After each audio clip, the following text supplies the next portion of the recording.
Une seconde avant la mort, l'homme vit encore. Extra musique à Zangoul, la mémoire.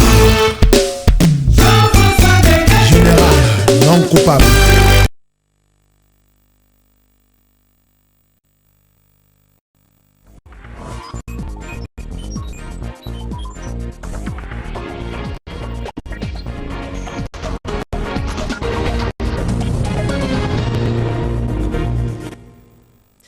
Merci d'être avec nous et voici rapidement les titres de l'actualité. Plus d'une dizaine de messages de félicitations au président Denis Sassou Nguesso pour sa réélection à la magistrature suprême. Certains messages ont été directement transmis au chef de l'État par les émissaires de ses homologues, notamment du Sénégal et de la Guinée-Bissau. Invité du 20h, Michel Bouboutou Mampouya, le président du conseil départemental du Poul, vient éclairer l'opinion nationale et internationale sur ce qui se passerait actuellement dans ce département à la suite des événements du 4 avril 2016. Bonsoir, président Bouboutou. Bonsoir. La compagnie Eker enquête d'un emprunt de 60 milliards de francs CFA, question de booster ses activités. L'appel public a été lancé par sa directrice générale Fatima Beina Moussa lors d'une conférence de presse conjointement animée avec le directeur général de la financière, la société chargée de monter ce projet, M. Innocent Dimi. Innocent Dimi, c'est donc notre deuxième invité. Bonsoir, Innocent. Mesdames, Messieurs, bonsoir et bienvenue dans le journal. Les félicitations des présidents de la Guinée-Bissau, José Mario Vaz, et du Sénégal, Macky Sall, à l'endroit de Denis Sassou Nguesso pour sa réélection à la magistrature suprême. Ces messages de félicitations ont été respectivement transmis au chef de l'État par le conseiller pour la sécurité nationale de Guinée-Bissau et par la diplomate sénégalaise en poste à Brazzaville, Roch Kiamba, pour le reportage. Entre le Congo et la Guinée-Bissau, il existe d'excellentes relations d'amitié et de coopération. En témoigne le message de félicitations du président bissau-guinéen José Mario Vaz à son homologue congolais Denis Sassou Nguesso suite à sa réélection à la magistrature suprême. Ce message a été transmis à Denis Sassou Nguesso par le conseiller pour la sécurité nationale à la présidence de la République de Guinée-Bissau, le général Omar Sissoko Embalo, au cours d'une audience à la résidence présidentielle du Plateau. Le président Sassou, aujourd'hui, est le doyen des chefs d'État africains. Toujours, c'est bon de prendre les conseils. Et puis, pour venir constater aussi la situation qui se prévoit au Congo. Parce que ce n'est pas tout à fait vrai. Qu'est-ce que les médias, des fois, disent. Et moi, je suis là depuis hier. Et j'ai circulé Congo, Brazzaville. Je n'ai rien vu par rapport aux choses que certains médias étrangers disent. Il y a tellement de sécurité ici, donc voilà, ça c'est un des points de message. Et pour le souhaiter aussi un bon succès dans son nouvel mandat et pour le peuple congolais en général. Ensuite, le président de la République a aussi conféré avec la diplomate sénégalaise en poste à Brazzaville. Batoura Kane Nyong, elle est aussi porteuse d'un message du président sénégalais Macky Sall à son homologue congolais Denis Sassou Nguesso. Macky Sall félicite Denis Sassou Nguesso après sa réélection à la présidence de la République. Batoura Kane Nyong a saisi cette occasion pour parler des relations entre le Congo et le Sénégal. Le contenu de ce message, c'est le message d'abord de félicitations, comme je l'ai dit tout à l'heure, mais c'est un message aussi qui va dans le cadre du renforcement de la coopération entre les deux pays, entre le Sénégal et le Congo, qui sont liés par l'histoire, je le rappelle.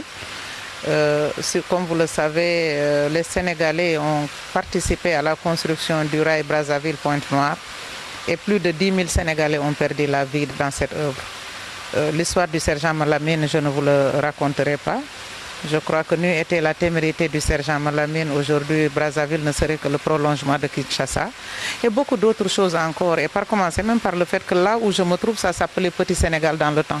Ça montre tout simplement l'importance des relations entre les peuples sénégalais et congolais que j'étais venu renforcer dans le cadre du message que le président Macky Sall a bien voulu me transmettre pour son homologue. À noter que la Guinée-Bissau et le Sénégal sont deux pays de l'Afrique de l'Ouest. Le président Denis Sassou Nguesso a également reçu les félicitations du collectif des ambassadeurs africains en poste à Brazzaville. Ces derniers ont échangé avec le chef de l'État, Mélanie Brigitte Amouna, pour le reportage. Témoin oculaire et privilégié de l'évolution de la situation sociopolitique en République du Congo, Les chefs de mission diplomatique et consulaire du groupe africain en poste à Brazzaville, avec à leur tête Mme Kalzebe Neljikingar Majimta, sont venus féliciter le président Denis Sassou Nguesso suite à sa réélection à la tête du Congo, mais surtout l'encourager à renforcer, comme il a toujours su le faire, l'unité nationale, gage du développement et de progrès. Le président Denis Sassou Nguesso, c'est un leader, c'est un patriote qui aime son pays, qui aime son peuple. Nous, comme vous l'avez déjà dit, nous sommes là, nous sommes des ambassadeurs africains accrédités auprès de la République du Congo. Nous sommes venus tout simplement lui adresser nos félicitations, nos encouragements à continuer à travailler comme il a toujours fait. Faisant allusion aux violences orchestrées par certains Congolais, la diplomate tchadienne, présidente de ce groupe, a appelé tous les Congolais à se ressaisir et à préserver la paix et la concorde nationale. Et quand nous entendons des bruits de bottes, sincèrement, ça nous fait mal au cœur. Nous n'avons plus le droit encore de tirer le Congo vers le bas.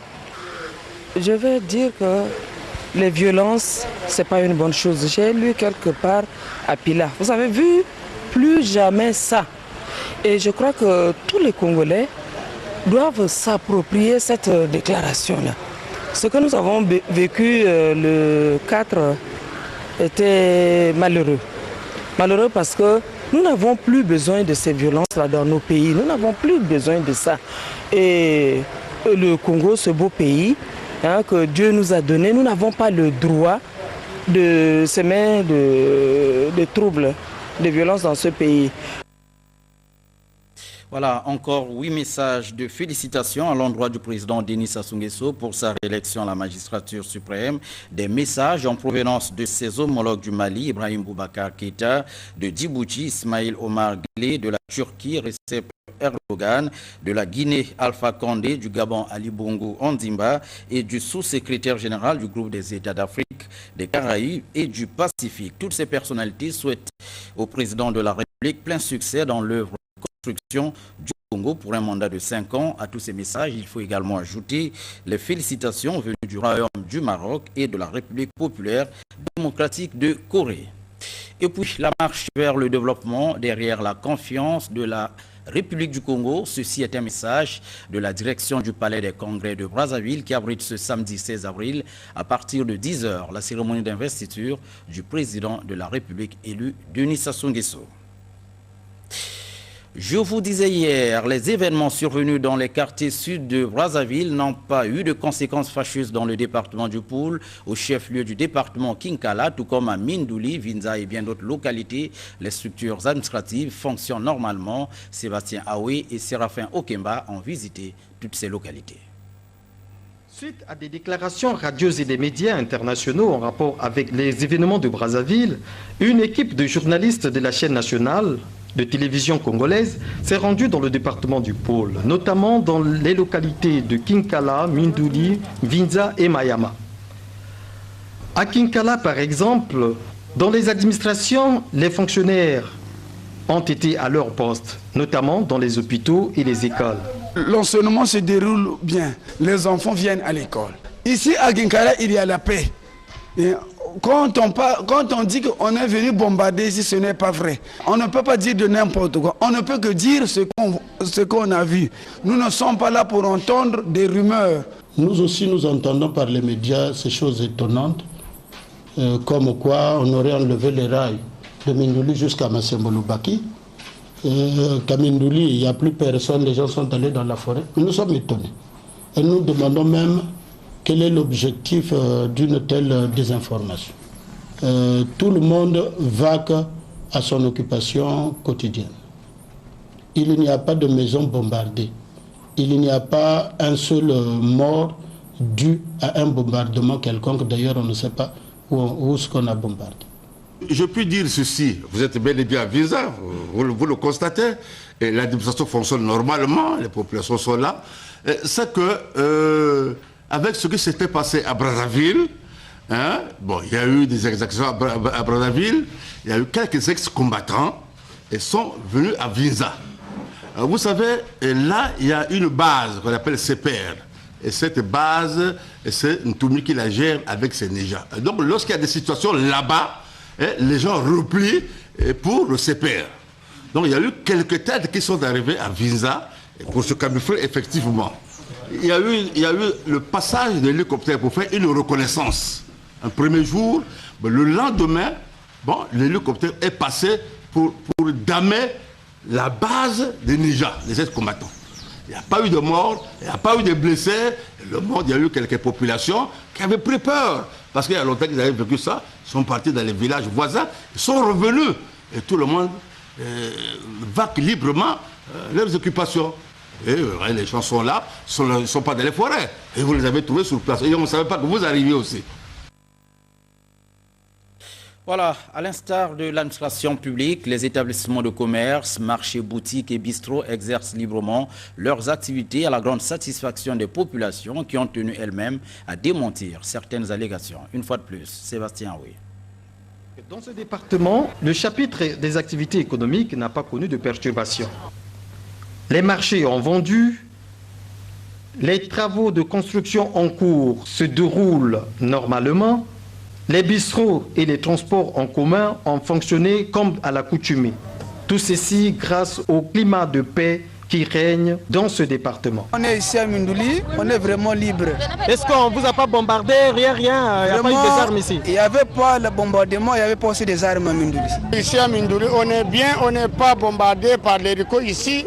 Il n'y a pas de militaires qui font la violence aussi, il n'y a pas de leader aussi qui est dans la ville. Ici, là, il n'y a rien, il n'y a rien. En tout cas, on est bien à Mindouli, la vie continue. Oui. Donc tout ce qu'on dit à la radio, là, c'est du mensonge? C'est du mensonge. C'est quelqu'un là qui parle comme ça, là, c'est un ivrogne, il ne connaît pas. Il n'était pas sur le terrain à Mindouli ici, et puis il parle de n'importe quoi, c'est pas bon. Ce que je peux dire, congolaise que je suis, moi j'ai besoin de la paix. Vous savez comment je suis en train de prendre ma bière là, je suis très à l'aise. J'ai besoin de la paix. Donc pour ceux qui sont contre la paix, ils n'ont qu'à chercher là où peut-être se réfugier. Nous on a besoin de la paix. Ce qu'on veut c'est la paix et c'est tout. Voilà, et pour clore ce chapitre descente dans le département du Poul, je vous propose de vivre l'ambiance qui règne dans ce département. Suivant. Bon, moi je suis très heureux que vous venez d'arriver dans notre département. Mais en réalité, vous deviez être ici depuis longtemps pour justement évacuer ces mensonges que vous et nous entendions sur certains médias. Mais je ne fais pas beaucoup de commentaires. Bon, la vérité est facile à connaître, la vérité est facile à comprendre. C'est pourquoi par là, je veux dire ceci que j'entends comme vous. Des fois, on est un peu écœuré, des fois, on rit, des fois, on se dit, mais est-ce que c'est vraiment les journalistes équipés, les journalistes bien informés, les journalistes qui connaissent bien le département de Poul qui sont en train de diffuser de tels mensonges. En réalité, je réponds par une simple phrase. Le département de Poul compte 13 districts. Il n'y a pas ici un district qui a été bombardé, où les maisons sont par terre. Il n'y a pas ici une population, je ne sais pas de quel district, qui se trouve en pleine forêt et qui aujourd'hui a déserté le district. Moi, je ne connais pas cela. Donc, en un mot, je voudrais vous dire que vous avez la carte blanche de notre part, de filmer l'hôpital. S'il y a des gens qui sont blessés par des bombardements qui ont eu lieu à droite ou à gauche, ces gens-là doivent se trouver certainement à l'hôpital. Donc, il faut filmer l'hôpital. Il faut filmer les écoles.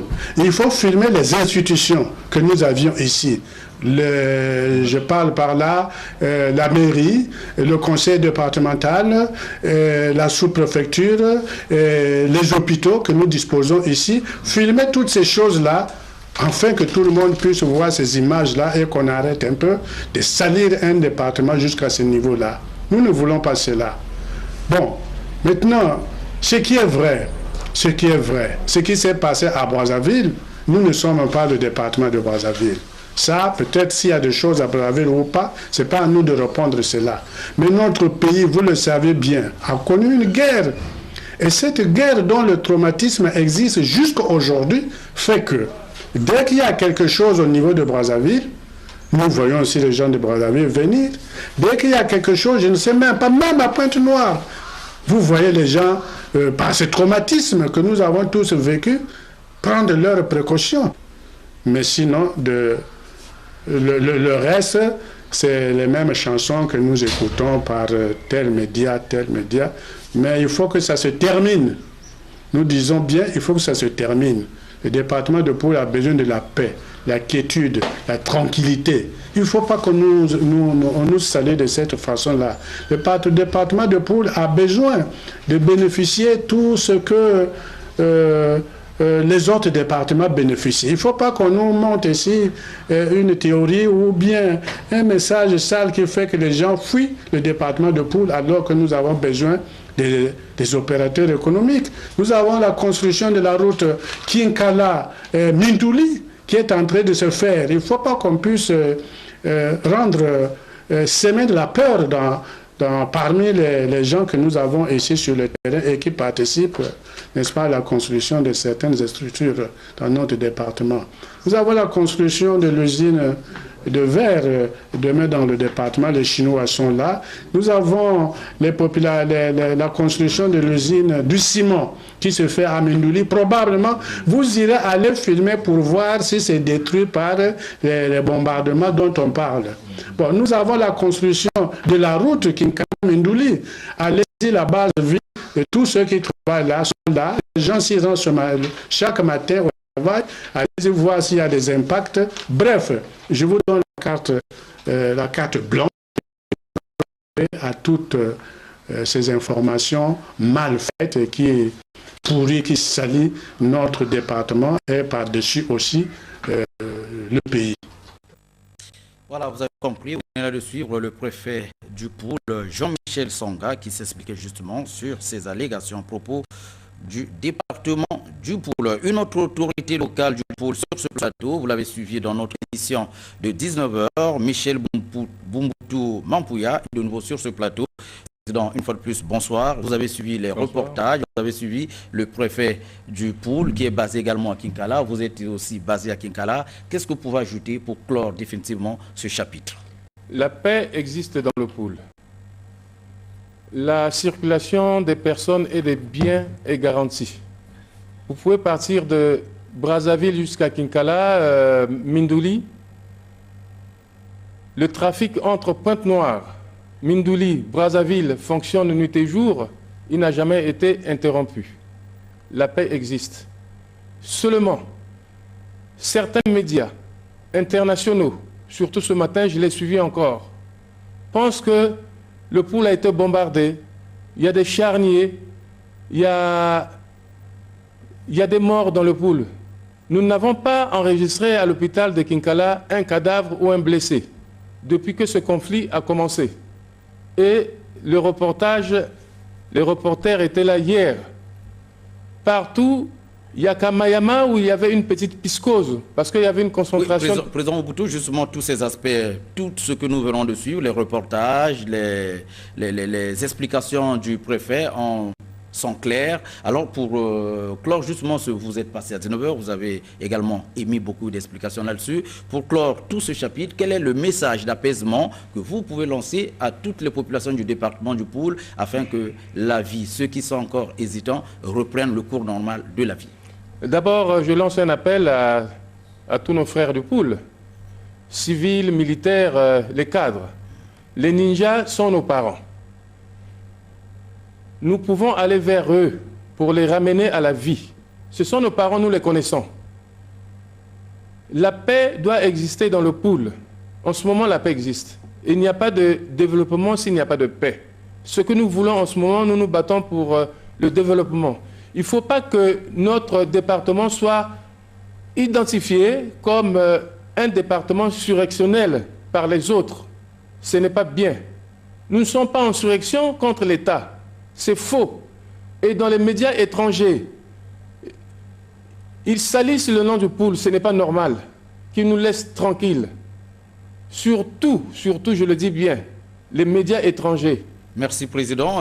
Il faut qu'il vous laisse tranquille pour que le conseil départemental applique normalement son programme d'activité. Exactement. Merci beaucoup, Président Bompoutou, d'être passé et surtout de nous avoir donné toutes ces explications. La suite de cette édition, à propos de la paix dans le département du Poul, le ministre Claude-Alphonse Silou, fils du département, appelle le pasteur Ntoumi au ressaisissement pour l'intérêt justement des populations locales. Le président du RC, le Rassemblement citoyen, Claude-Alphonse Silou, a tenu ce matin un point de presse. Reportage, Pressonio Kassa et Sandra Otolo. Depuis près de 10 jours, une opération de police se poursuit dans le pôle pour traquer celui qui est considéré comme auteur présumé des actes malheureux qui se sont produits à Brazzaville le lundi 4 avril dernier. Claude-Alphonse Silou, président du Rassemblement citoyen et natif du pôle, a au cours d'un point de presse organisé ce jour voulu faire entendre sa voix en lançant un appel au pasteur Ntoumi au ressaisissement pour l'intérêt des populations de ce département. Donc je dis à Ntoumi ceci qui m'entend. Ce qui s'est passé lundi est très très grave. La population a été terrorisée. Une nuit, vous tirez dans le tas avec les morts qu'il y a eu, c'est très très grave. Et comme la violence engendre la violence, c'est ce qui se passe dans le Poul. Il y a un faisceau d'indices forts qui convergent vers son entourage. D'où cette opération de police pour l'interpeller. Je lui dis ceci, c'est là qu'il faut décider, qu'il faut prendre la décision d'homme. C'est à lui de voir. Je ne dis pas quelle décision il doit prendre, mais il doit prendre une décision. Mais en la prenant, il doit réunir ces gens, les regarder, dire bon, cette personne va vivre ou mourir selon la décision que je vais prendre.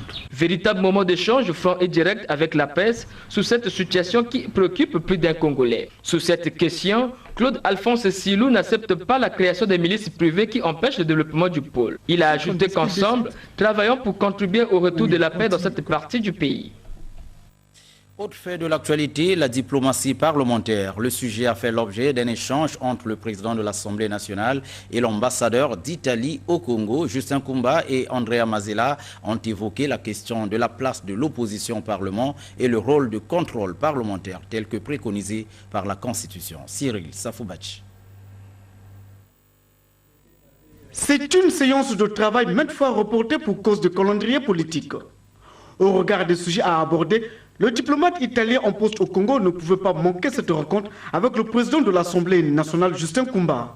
Reçu ce jeudi 4 avril dans le cabinet de travail du président de la Chambre basse du Parlement, Justin Koumba, l'ambassadeur italien Andrea Mazela a évoqué avec son hôte la question de la centralité du contrôle du Parlement sur l'action de l'exécutif. Ce contrôle est renforcé dans la Constitution de la République du 6 novembre. La nouvelle Constitution réserve de la place très importante au Parlement. Le Parlement sera plus seulement l'organe qui va faire les lois, mais c'est aussi l'organe qui va contrôler les prochains gouvernements et qui doit exprimer son vote de confiance. Donc j'ai souligné avec le président de l'Assemblée les deux rôles du Parlement. Le premier, c'est faire les lois, donc rendre effective la nouvelle Constitution et approuver les lois qui donneront exécution à la nouvelle Constitution, mais aussi contrôler l'ouvrage du nouveau gouvernement congolais qui va être nommé. Autre sujet non moins important débattu par les deux personnalités, c'est la place de l'opposition au Parlement sous la Ve République. La présence des oppositions, toutes les oppositions, dans le Parlement, c'est très important. Pour aboutir à cela, disons que dans le futur du Congo, les prochaines élections législatives sont aussi un passage crucial.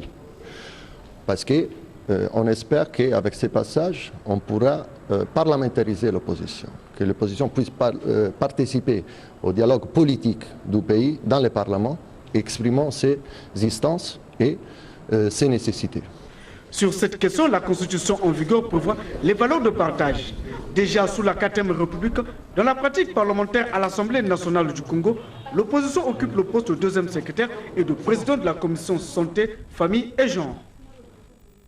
En sport, le rapport final des 11e Jeux africains Brazzaville 2015 au centre d'une séance de travail entre le ministre des Sports, Léon Alfredo Pimba, et une délégation de l'Union africaine, délégation conduite par le chef de la division sport, Chepondi Machacha. Reportage Alain Pasteur. Un peu plus de 7 mois se sont écoulés jour pour jour depuis l'extinction de la flamme des 11e Jeux africains. L'Union africaine, propriétaire des 10 Jeux, est à Brazzaville pour mettre avec l'administration du COJA Brazzaville la dernière touche dans le rapport final des 11e Jeux africains. Le but essentiel de notre visite était de venir rencontrer son Excellence Monsieur le Ministre pour ensemble nous accorder sur la finalisation du rapport final des Jeux africains. Mais dans des circonstances normales, ce rapport aurait dû être prêt 3 mois après les Jeux, mais pour des raisons indépendantes de notre volonté commune, cela n'a pas été le cas, mais toutefois nous sommes là, nous allons nous accorder sur le contenu global de ce rapport et nous allons le finaliser pour le présenter au plus tard le mois prochain à l'occasion de la réunion de mai à Banjul. Au cours de cette séance de travail, le ministre des Sports et de l'Éducation physique, le Dr Léon Alfredo Pimba, a instruit l'administration du COJA de tout mettre en œuvre pour donner la forme finale à ce précieux document qui servira, entre autres, de base de travail à la prochaine réunion des ministres des Sports de l'Union africaine prévue les 22 et 27 mai prochains à Banjul en Gambie. Au mois de mai à Banjul, les Africains des sports vont statuer sur la nouvelle architecture du sport en Afrique et entre autres il y aura bien sûr l'examen du rapport des 11e Jeux africains.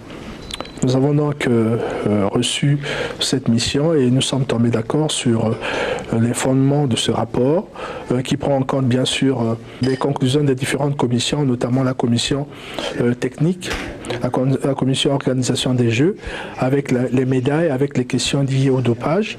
Et là aussi, en effet, les directives ont été données pour que nous puissions finaliser les travaux de la sous-commission de lutte anti-dopage, étant entendu que les pays attendent définitivement le classement qui sera issu de l'invalidation d'un certain nombre de records qui auraient pu être entachés d'irrégularités du fait du dopage. Tous ces aspects techniques ont été évoqués et naturellement l'administration des Jeux et l'administration de l'Union africaine sont tenues de pouvoir finaliser cela. Signalons que la prochaine destination des Jeux africains sera connue au sortir de la réunion des ministres africains des sports en mai prochain en Gambie. Et dans le cadre de la gestion durable des forêts, le gouvernement vient de signer à Dolizy, dans le département du Niari, une convention d'aménagement et de transformation d'une unité forestière et du cahier de charges relatif à l'exploitation des périmètres de reboisement de Malolo et du PK45. Vich Zavé. C'est conformément aux conclusions des commissions forestières du 13 février 2015 et du 8 janvier 2016 que s'est tenue cette cérémonie de signature de la convention d'aménagement et de transformation pour la mise en valeur de l'unité forestière Kola et du cahier de charges particulier relatif à l'exploitation des plantations domaniales d'eucalyptus, des pins et de limba situés dans les périmètres de reboisement de Malolo et du PK45. Après avoir félicité les sociétés Tanam Industrie et Asia Congo des offres techniques et financières qu'elles ont présentées, le ministre Henri Djombo se réjouit du partenariat renouvelé entre ces sociétés et le gouvernement congolais. Depuis quelques années, la société Tanam Industrie a accompli des efforts appréciables, notamment concernant la mise en place d'une unité de déroulage et de contreplaqué d'une capacité de 65 000 m3, contribuant à l'augmentation de la capacité de transformation au niveau national. Pendant qu'elle poursuit son effort de développement industriel, la société Asia Congo va se lancer dans la mise en valeur des plantations forestières de Malolo du PK45. Pour nous, l'attribution de ces forêts constitue une première concernant l'exploitation des bois de plantation. Enfin, le ministre Djombo s'est exprimé en ces termes pour signifier les retombées positives de cette signature. Les plantations forestières représenteront à long terme une source importante d'approvisionnement en bois en raison de la demande croissante au niveau mondial et des exigences imposées par la communauté internationale aux bois tropicaux issus des forêts naturelles. C'est donc le moment venu de les mettre en place dans notre pays afin de lui assurer une place de choix parmi les producteurs de bois de plantation en Afrique. Parlons à présent des douanes congolaises qui sont à l'ère de la modernisation. Le défi est de taille et les membres du comité en charge de la question se sont retrouvés ce matin pour faire le point des activités programmées dans le cadre du plan d'action opérationnel 2016. Alfred Onanga, directeur général des douanes et droits indirects, a saisi cette occasion pour taper du poing sur la table en fustigeant les comportements déviants de certains directeurs et chefs de service. Josephine Mazara, Herman Babissa. Les directeurs centraux, départementaux et nombreux chefs de services centraux et départementaux faisant partie du comité en charge de la modernisation des douanes congolaises se sont présentés à cette première réunion de l'année 2016. Une réunion organisée pour faire le point des activités programmées dans le cadre du plan d'action opération 2016. Dans son mot de circonstance, le directeur général des douanes et droits indirects, président de ce comité, Jean-Alfred Onanga, conscient de la mauvaise situation économique du pays, appelle les cadres et agents de sa direction au changement de comportement. Malgré le harcèlement du secrétariat permanent, il n'est noté aucune volonté manifeste des directeurs centraux, des directeurs départementaux, de se démarquer de la léthargie notoire. J'ai toutefois déploré cette attitude au cours de nos réunions et vous en êtes conscient. C'est pourquoi ma présente interpellation doit être prise comme un avertissement à tous. L'année 2016 doit marquer une nette différence avec les précédentes sur tous les plans. Abnégation au travail, dévouement, discipline, obéissance, efficacité, responsabilité et disponibilité. Jean-Alfred Onanga termine en disant « Un bon père est celui qui sait féliciter un enfant quand il a bien agi et sait punir celui qui s'est mal conduit. Peut-être une véritable politique contre l'impunité, affaire à suivre. » La dynamique spéciale Sassou pour l'unité, la paix et la dynamique citoyenne Pona Ekolo viennent de lancer la campagne 2016-2021, campagne dite de rupture et du changement. Ces deux mouvements ont publié à propos une déclaration ici résumée par Prestoni Okassa.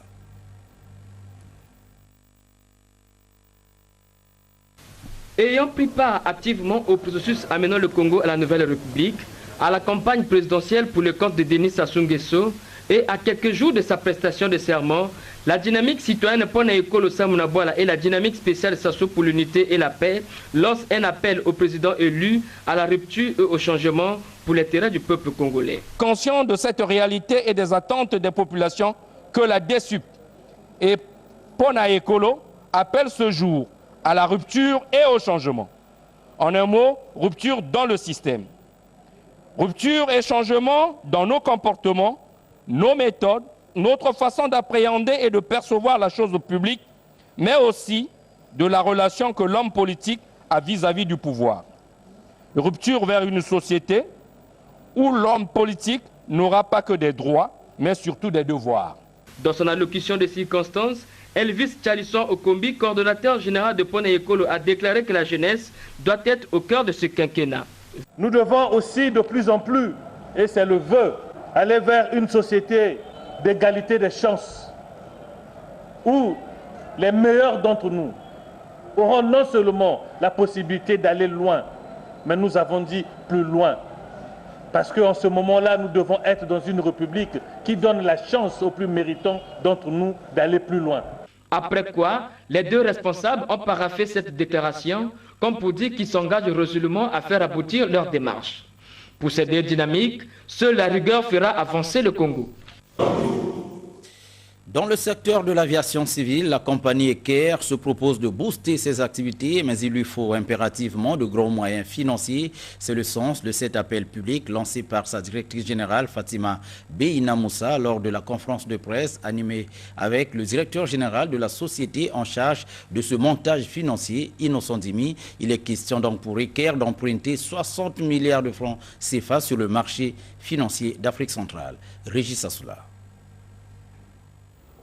C'est dans le souci de développer son réseau et aller à la conquête des destinations telles que Bangui, N'Djamena et Abidjan que la compagnie Eker émet cet emprunt obligataire de l'ordre de 60 milliards de francs CFA avec un taux d'intérêt de 6% étalé sur 5 ans, soit de 2016 à 2021. Concrètement, Eker sollicite les investisseurs de la sous-région pour développer sa flotte, ouvrir un centre de maintenance à l'aéroport de Maya-Maya et renforcer ainsi son centre de formation de Kintélé. L'opération que nous lançons aujourd'hui a les caractéristiques suivantes.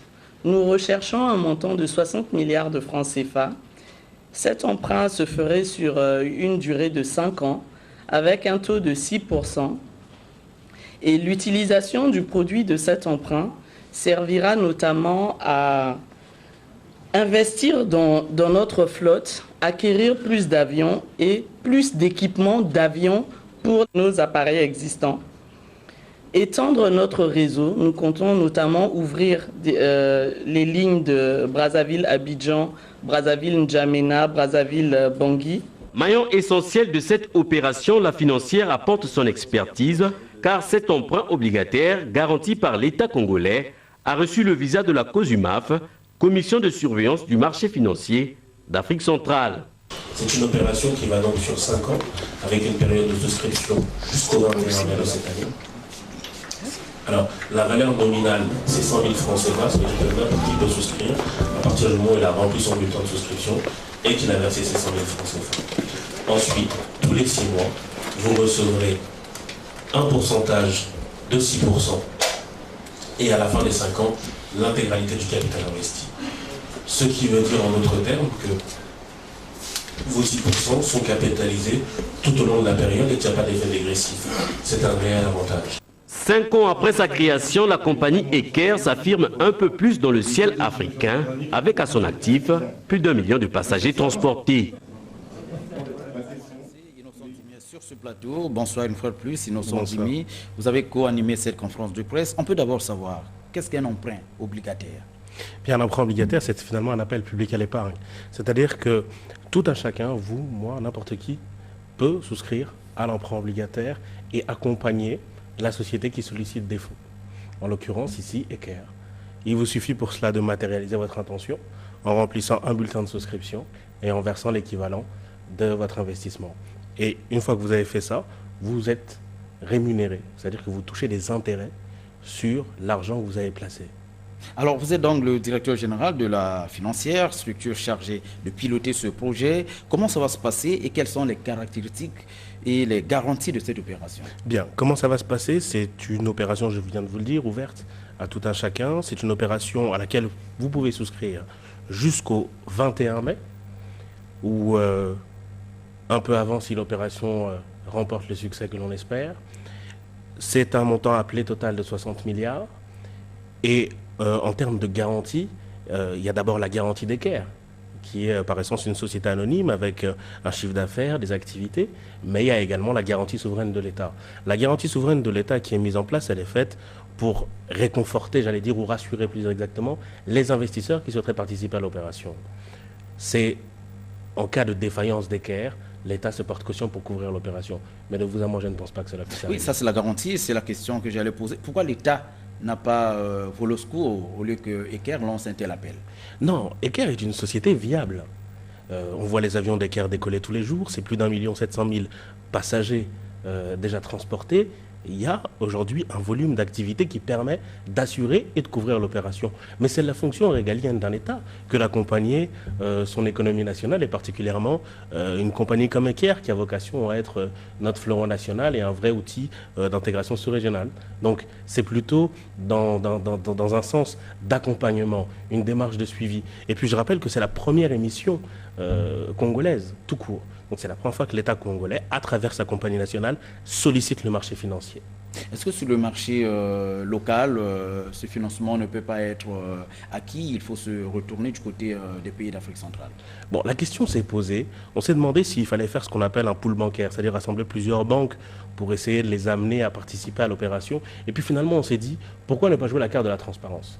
Eker étant la compagnie sous-régionale, la compagnie nationale, ouvrir les comptes d'État, les états financiers d'Eker à tout le monde et leur permettre d'apprécier les résultats, les performances de leur compagnie et surtout qu'est-ce qu'ils apporteraient en finançant leur propre compagnie et quelles étaient les perspectives de réussite pour celle-ci. Donc la démarche est plutôt noble. Il s'agit en fait de demander à tous les Congolais et à tous les habitants de la sous-région de participer au développement de la compagnie Eker. Alors la campagne est lancée, elle va...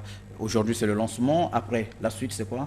Bien, la suite c'est qu'on va inviter tout le monde à venir participer à l'opération, se rendre à la financière ou auprès des autres sociétés qui représentent le syndicat de placement et pouvoir participer à l'opération. Donc on invite, on exhorte même tout le monde à participer à l'opération. Vous êtes d'ailleurs le bienvenu. C'est quand même 6%, donc c'est largement bien rémunéré qu'est-ce qu'il y a dans les banques actuellement. Ça veut dire que chaque Congolais peut venir donner... Chaque Congolais peut venir participer à l'opération. Parce qu'il y a quelque chose qu'on ne comprend pas. C'est pas les 60 milliards ne proviendront pas d'une seule structure. Non. C'est tout le monde. C'est pour ça qu'on appelle ça un appel public à l'épargne. C'est une contribution générale et tout le monde peut venir participer à l'opération. C'est une sollicitation. Eker se propose de vous rémunérer 6% l'argent que vous lui prêtez. Et donc tout le monde, absolument tout le monde peut participer. Voilà, le message est compris. Merci d'être passé pour toutes ces explications. Merci beaucoup. La suite de cette édition, nous allons à présent prendre la direction du village Pilikandi dans le district de Mvouti, département du Kwilu. Question de découvrir un jeune homme qui a su se reconvertir et s'investir pleinement dans l'agriculture après avoir perdu son emploi à Pointe-Noire. Jutsin Pombou a rencontré Joseph Mbama et son cas peut bien édifier la jeunesse congolaise en quête d'emploi pour son autonomie. Reportage. Joseph Mbama, en compagnie de sa famille, a fait le choix judicieux de s'investir dans l'agriculture après avoir été éjecté des effectifs de la sous-traitance marine au large de Pointe-Noire, conséquence directe de la chute du prix du baril de pétrole. Avec le peu que moi je gagnais, je prenais un peu pour donner aux jeunes de Pilikondi, de me déboursailler, de planter, et puis pour le sarclage, moi-même, les enfants et puis la femme, vraiment, on se débrouillait. Et dès que m'a licencié, je me suis dit, au lieu de rester à Pointe-Noire, moi j'ai mes forêts, je vais m'installer à Pilikondi pour un peu suivre de près mes plantations. Disposant de 2 hectares de culture fruitière, d'une bananeraie de 2 hectares et d'une ananeraie d'1 hectare, ainsi Joseph Mbama a su braver les difficultés d'entreprendre. J'ai eu des difficultés d'avoir les têtes d'ananas. La semence, il fallait la payer à Nkomi et payer les transporteurs pour les amener ici. La première année, j'avais perdu une moitié. Mais la deuxième année, dès que ça a produit, j'ai pris ces rejets et puis les têtes, ça m'a renforcé. Les bourgeons de bananier. Je les faisais venir de la Bouenza. Vraiment, ça m'a coûté une fortune. Mais j'ai quand même réussi. Et ça a donné. Donc d'ici peu de temps, je vais attendre que la récolte. Pour un renfort de soutien matériel et financier, Joseph Mbama lance un appel de secours au chef de l'État. Son cas d'exemple devait servir à bon nombre de jeunes à la recherche d'issues pour se rendre utiles à leur pays. Voilà, c'est la fin de cette édition. Merci à tous de l'avoir suivi. Excellent suite de programme sur Télé Congo.